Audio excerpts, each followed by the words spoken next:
everybody, and a very warm welcome to the latest episode of Hidden Jewels of Soul and Disco. I'm Nadine, and if you like the channel, please consider hitting that like and subscribe button. It's very much appreciated. This week, we'll be featuring Gregg Diamond's Bionic Boogie.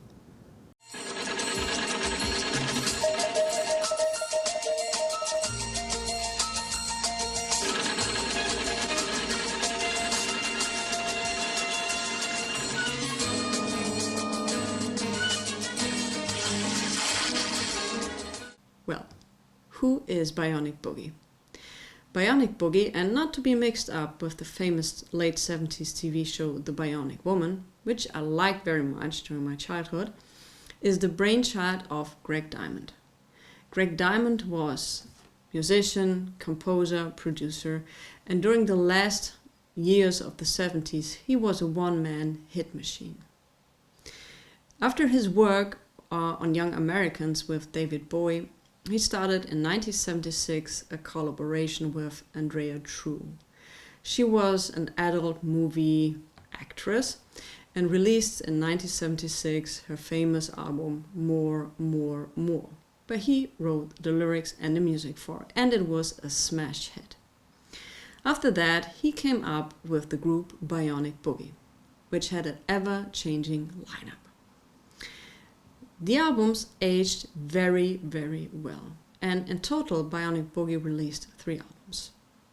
Starting in 1977 with the self-titled album Bionic Boogie, and featuring the singer Gwen Guthrie, who had a smashing career as a singer in the 80s. And Bionic Boogie was, by the way, the most successful album from the 3 they released. In 1978, Bionic Boogie released Hot Butterfly, and it features the likes of Cissy Houston, Luther Vandross, and David Lasley. The later 2 were working in 1979 on another project which was called Mascara. We'll get to that later on. And the last album came out in 1979, Tiger Tiger, featuring the likes of the great lady of house music, Jocelyn Brown, who was also the voice of Inner Life or worked with the great French producer Ceron. All 3 albums were very successful, and like I said, the lineup was very much changing every time, which always gave the albums a fresh sound. There is footage known of appearances from Bionic Boogie, but you won't see Luther Vandross, Cissy Houston, David Lasley, Jocelyn Brown, or any one of them. I think there were just 3 people doing playback to the music. Ladies and gentlemen, please welcome Bionic Boogie.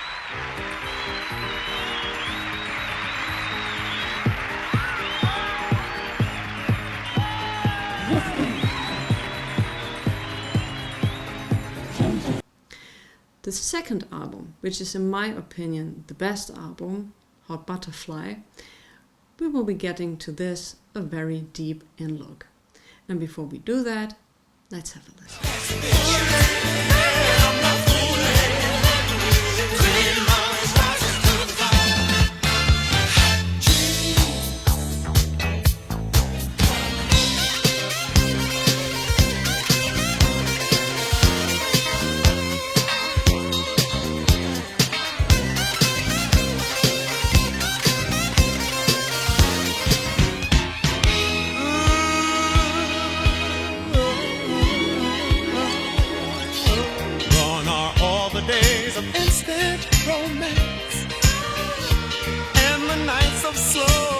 As you've just heard, these songs aged very well, and you can still hear one of those songs from one of those albums in one of the clubs around the world in its original form or as a remix. That's how well these songs aged.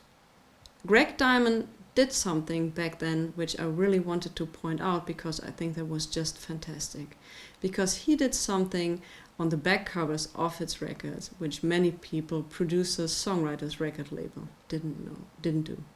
He acknowledged the singers and the people who helped him create the record.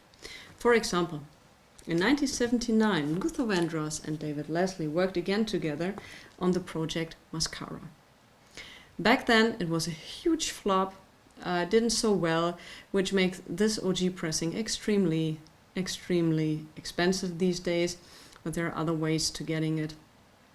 And today it's very famous and it's a very good sounding record, and Luther Vandross is killing it on that record. But never, ever is there any mention of the backing singers. They just did the job, left the studio, and that's it. That wasn't the case with Gregg Diamond. Gregg Diamond put all the musicians, all the singers on credits on the back of each and every record. And this is something I really wanted to point out, because that didn't happen so often back in those days. Alright, and here it is in all of its glory, Hot Butterfly from 1978. Lady Gaga would be jealous of these shoes, I'm pretty sure of it. So the original price tag is still on it, and it was $250.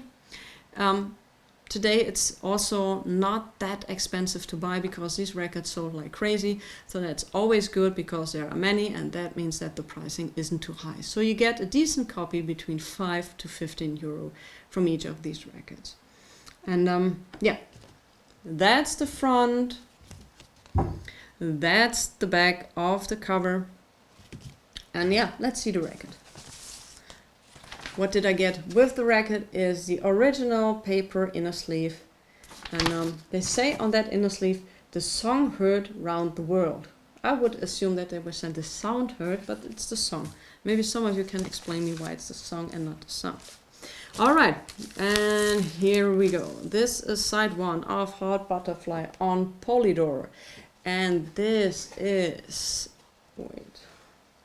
side 2 of this record. What can I say? I can only say you should listen to these albums from Bionic Boogie. The first 2 albums are available on Spotify. The last one, Tiger Tiger, where Luther Vandross did many songwriting. He helped Gregg Diamond writing many songs on Tiger Tiger, so he was co-author on many tracks of that record. All 3 of them are tremendously good. Sadly, Gregg Diamond passed away a couple of years ago, and he pretty much, after the disco era ended, he pretty much also ended his career, which I think is a shame, because someone who can create such a everlasting music should have had more possibilities to get into that. But who knew, or who knows the reason why he stopped doing it? I don't know it, but I'm pretty much very happy with what he left behind. So yeah, give Bionic Boogie a try, you won't be disappointed. This was Hidden Jewels of Soul and Disco for this week. I hope you liked that video. Thanks for watching. I'm wishing you guys a great week. Stay safe, stay healthy, listen to good music, and I'll see you next time.